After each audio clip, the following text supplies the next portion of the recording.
مكونات البيت أو الشقة بالإيطالي. البيت نفسه بالإيطالي اسمه لا كازا. لا كازا. لا كازا يعني البيت.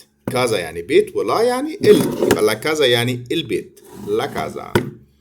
لا كازا يعني البيت. كازا. ناخد بالنا ان حرف الاس بين اتنين متحرك بيتنطق زد زي الانجليزي بالظبط، فعشان كده بننطقها لا كازا. لا كازا يعني البيت. ممكن نقول كمان لابارتامنتو. لابارتامنتو اللي هي الشقة. لابارتامنتو. لابارتامنتو هي عشان بس واضح ان الكلمة طويلة، فانا يعني قسمتها لكم على الايه هنا كده. لابارتامنتو هنا منتهي بحرف الام وبعدين كده ايه انتو، يبقى لابارتامنتو دي كلها كلمة واحدة.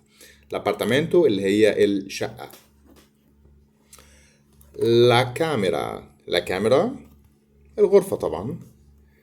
لا كوتشينا. لا كوتشينا. لا كوتشينا. لا كوتشينا اللي هو المطبخ.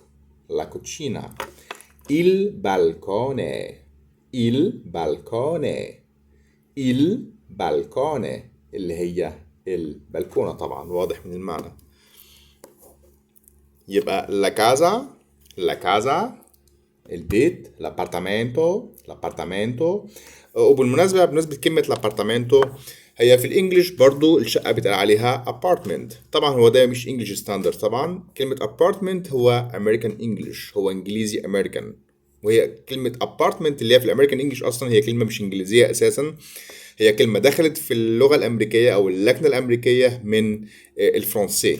هي كلمة ابارتمنت جت في الامريكان انجلش بالفرنسي، طبعا ده يعني بره موضوعنا شوية بس يعني الشيء بالشيء يذكر يعني. فهي كلمة ابارتمنت بتاعت الانجليش اصلا هي مش انجليزي خالص، هي شقة بالانجلش يعني فلات، بس في الامريكان انجلش بتاع الابارتمنت وهي جاية من اللاتيني.